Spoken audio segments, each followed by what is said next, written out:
final approach goes horribly wrong. Just wondering how it's gonna end. The dramatic rescue in San Francisco is caught on camera. They use the terms mass casualty event.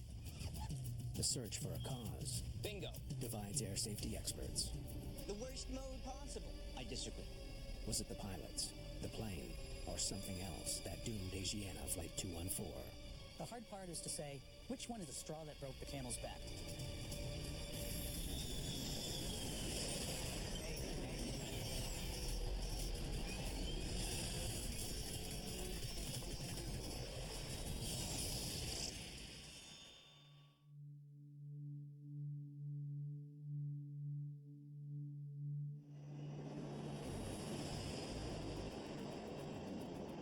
Ladies and gentlemen, this is your captain speaking. We hope you had a pleasant flight. We'll be on the ground in about 30 minutes. Enjoy your stay in San Francisco and hope to see you again soon. Asiana Flight 214 is nearing the end of an overnight flight from Seoul, Korea to San Francisco. Ben Levy is a frequent flyer, returning home. I fly pretty often for business or visiting my family. I'm originally from France, and so, I fly long distance a lot. I fly in and out of SF4 a lot. So I know the airport very well. Many of the other 291 passengers are Chinese, including a group of teens on their way to summer camp in the United States. I think they were all pretty excited about the trip. I think they were all having a good time and excited to be in that plane and going to the US. Is that the Golden Gate? Captain Lee Kong-cook takes in the sights as he guides the plane toward the airport. Golden Gate's over there. That bridge goes to Oakland. Ah, okay. Lee Chung-min, also a captain, is serving as first officer today. Yeah, I remember being a just gorgeous day, as good as it can be. No wind, beautiful sunny day, not a single cloud in the sky. The arrival into San Francisco is a very scenic approach. From the Sierra Mountains all the way into the San Francisco Bay Area, it's a very pretty arrival. Runway in sight. Asiana 214 heavy. Turn left 310 degrees. Cleared visual approach. Controllers clear the crew for their final turn to the runway. It is a busy piece of airspace. You do have to listen on the frequency, and you do have to anticipate what the controller is going to give you. In addition, experience really counts flying into San Francisco. Cleared visual approach. Asiana 214. Okay. Gear down, sir. Gear down. The way we put on the brakes in an airplane is by putting our trailing edge flaps down, our leading edge devices down, and even the gear, that's our brake. They then enter an altitude to climb to in case of a missed approach. Missed approach 3,000 feet. In the cabin, the flight crew prepares passengers for landing. Asiana 214 heavy. Runway 28 left. Cleared to land. Landing checklist complete. Clear to land. On glide path. The pilots check a set of lights beside the runway that can help guide them to a safe landing. Check. The plane is less than a minute from the runway when Ben Levy realizes something is wrong. I remember noticing that there's a small pier that extends out of the runway, and I'm like, wow, we're very low. And I dismissed the thought, thinking, well, what can go wrong? There's all the technology on board to make sure that those guys don't mess up. In the cockpit, Speed! a crisis hits. I got control.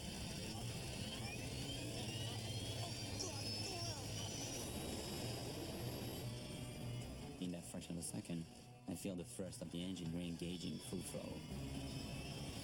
The captain pulls up the nose and tries to climb. But it may be too late. Hang on.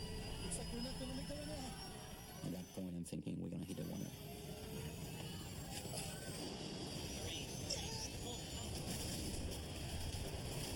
Impact was very violent.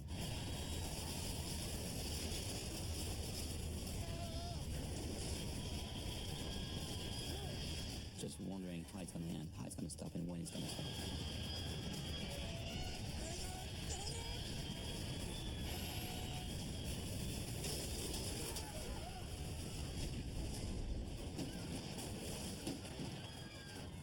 So the plane comes to a rest.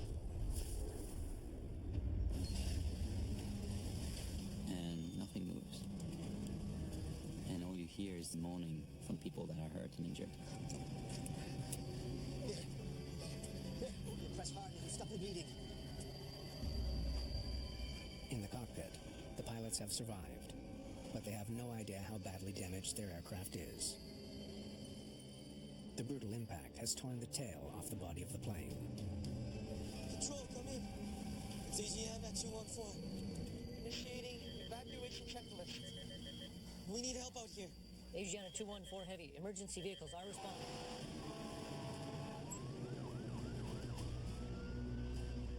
An engine is burning.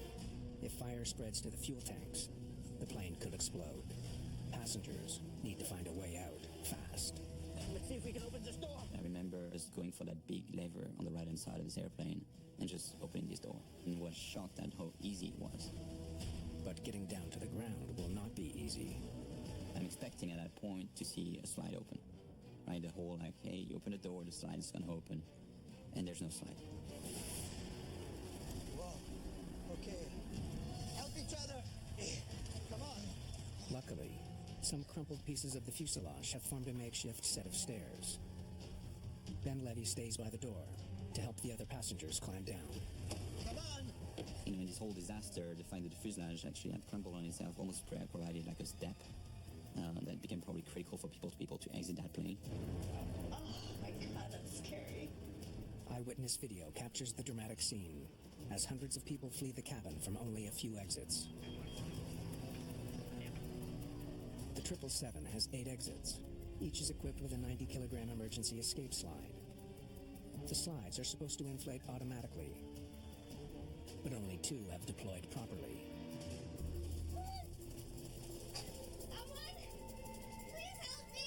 What's worse, 2 of the malfunctioning slides have inflated inside the plane.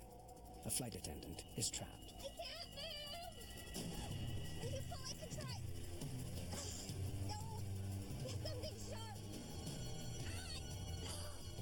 She couldn't breathe under the slide. Bill Bramble is an air emergency expert. He understands the desperation the crew is facing. They were worried about her suffocating, and so it was a very strong sense of urgency to try and get her out. Plus, there was a fire outside the fuselage as well. So, yeah, it was a pretty serious situation.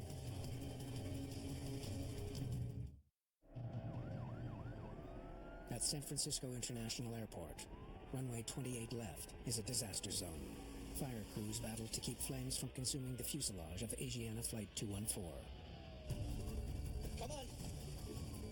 Get out. Inside the burning plane, a flight attendant is still trapped. The slides are pretty tough. You need a sharp, strong object to be able to puncture the slide, and crash X do the trick.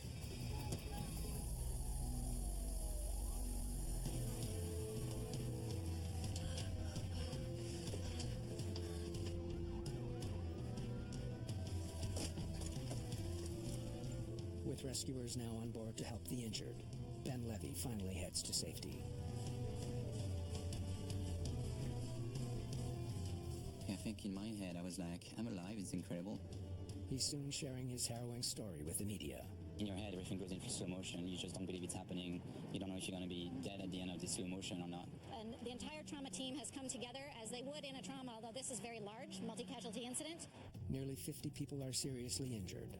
6 were thrown out the back of the plane when the tail broke off. 2 of them are dead, including a young teen run over by an emergency vehicle. The fire truck did go over the victim, that's a fact. Now, what caused the death, whether the victim was deceased before or as a result, that is what we're trying to figure out. Like thousands of others, investigators at the National Transportation Safety Board in Washington are riveted by the pictures.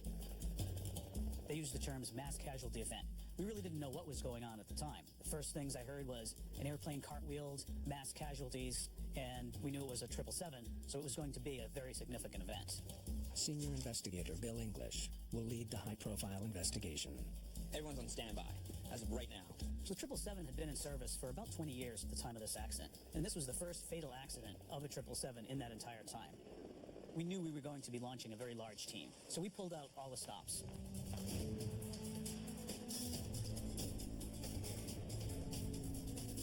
By the next morning, there's a full team of investigators on site. their first impression is that the media reports must be wrong.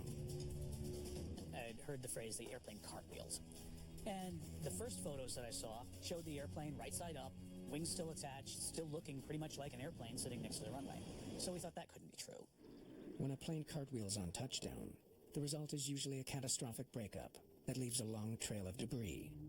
That's what happened in 1989 in Sioux City, Iowa, where a DC-10 cartwheeled off the runway, killing 111 people. The wreckage from Asiana 214 looks nothing like Sioux City. English can hardly believe the 777 cartwheeled on landing until he spots some telltale evidence. We noticed the marks on the runway, scrape marks and everything. It looked strange. It looked like the airplane twisted and turned around. We thought, did the airplane actually turn around? And then we saw the video. Airport surveillance cameras leave no doubt about Flight 214's violent trajectory. The surveillance video did show the airplane literally pirouetting, lifting a good 30 degrees into the air, spinning almost a full circle around before coming to rest. It's just a miracle in so many ways. The fact that this plane stayed in one piece, the fact that the wing didn't break apart. I mean, if we had landed back any other way, it could have been terrible. Investigators must now determine why the 777 crashed short of the runway. But they also face important questions about the evacuation and rescue. How did you end up out there? Investigator Jason Fedek will try to figure out what happened to the passengers after impact. Can you remember where you were sitting? People who were actually involved in the accident can give us a wealth of information that we couldn't otherwise learn about what happened inside the cabin. Was she wearing her seatbelt? In this case, we talked to the seatmates of one of the ejected passengers who explained that she was not wearing her seatbelt at the time of the accident. This investigation was almost two investigations in one. We broke it up into the part that got us to the seawall. How did this airplane impact those rocks and come to this accident? After that was a whole other story to be told. The complex investigation puts the entire team under enormous pressure. There could be clues inside the ruined cockpit, but toxic fumes and scorched debris make it too dangerous to enter without protective gear. Okay, here we go. For NTSB investigator Roger Cox, the hunt for evidence is worth the risk. It was a tricky accident site. We had to be properly carved up to make sure that we weren't affected too much by the dangerous wreckage that was there. If you get out there right away, before anybody's had time to move anything around, you can actually reconstruct what went on. Cox gathers the pilot's charts and personal effects, hoping to find clues about what they were doing in the final stages of the flight. That's everything I could find. We removed every single document and then made sure that we photographed every single page of every single document in order to see if any of it was of value. Many of the documents are in Korean. They'll need to be translated before they can be fully analyzed. The crash zone, on the other hand, immediately provides investigators with some important details. Where it impacted on the rocks of the seawall pretty much tells us it was too low. It landed well short of where it should have. The scenario reminds English of another very similar accident. One of the things we initially thought about was a previous 777 accident that happened in London, England, where both engines rolled back and the crew didn't have any power at all on final approach. The 777 has one of the best safety records of any plane in the sky. But in 2008, British Airways Flight 38 slammed to the ground short of the runway at Heathrow Airport after losing power on both engines. Investigators determined that ice in the fuel lines had caused dual engine failure. Is that what happened to Asiana 214? A close look at the engines tells Bill English the answer is no. He sees clear evidence that they were working normally. There are certain signatures in the metal, in the blades of the engine, that show us that they were developing power and hadn't failed. For now, English has no solid leads to explain why a plane that seemed about to land safely crashed just seconds from the runway. We knew the weather was good, winds were calm, visibility was good. There was no distress call from the airplane that we'd heard of, so there was nothing really obvious as to why this would have occurred.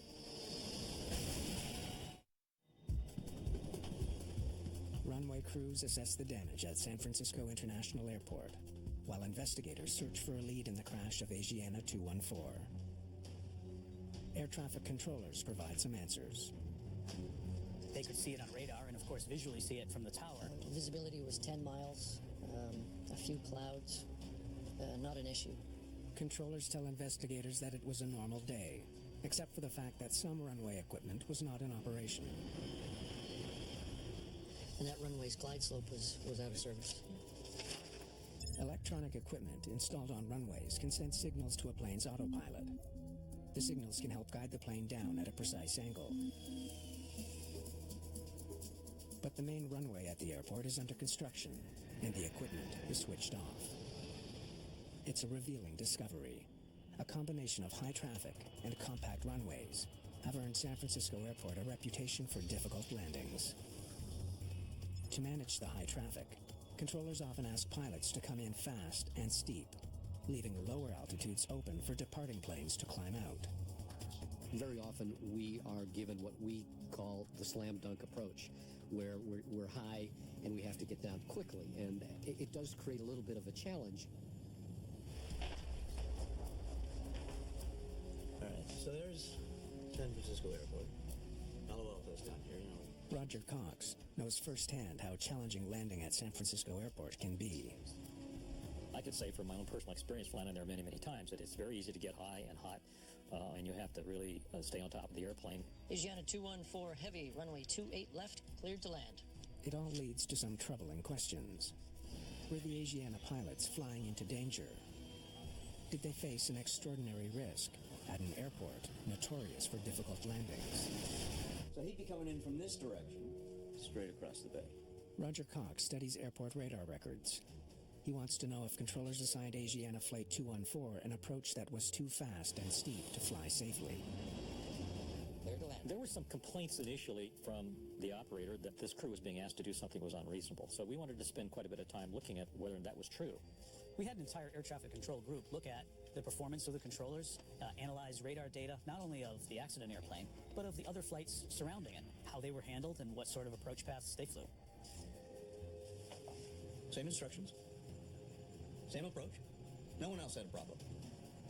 Airport records reveal controllers gave two other planes the same instructions just before Asiana touched down.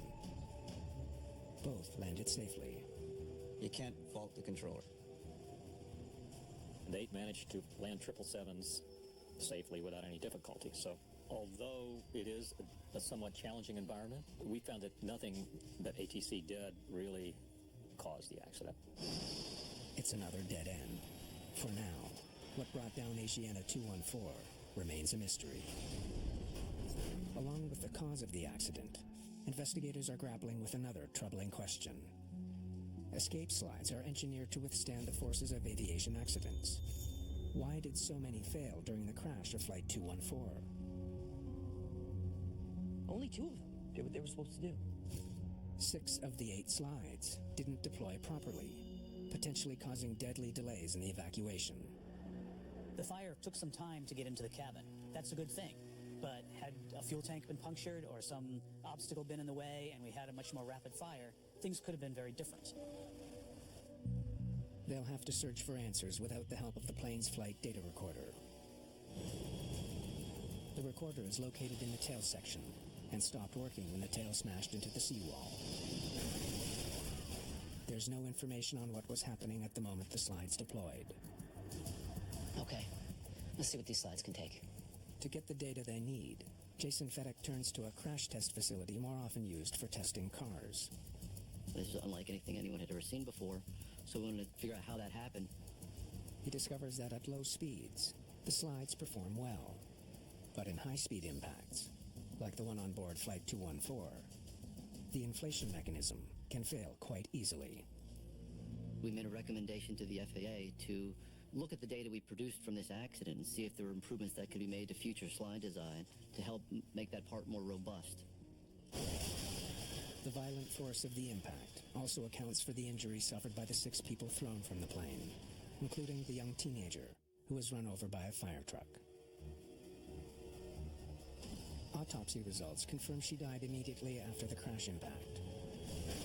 She was already dead by the time her body was run over.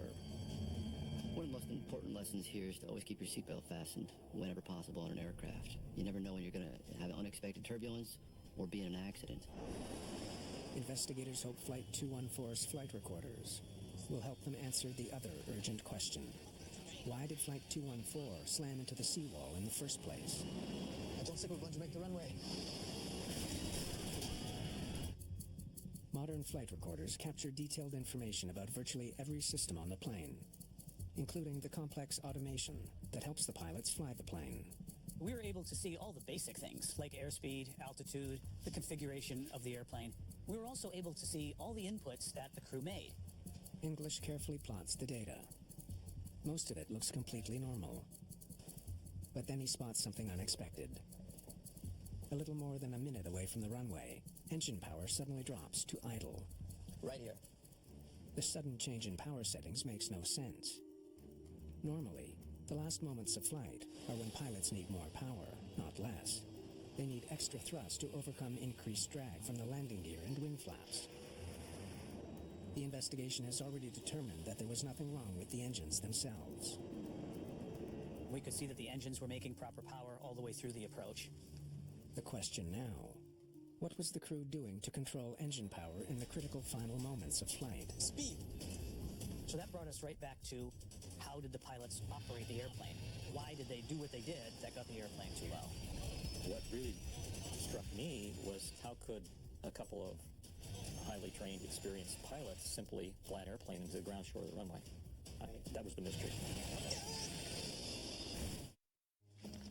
The investigation into Asiana 214 now focuses squarely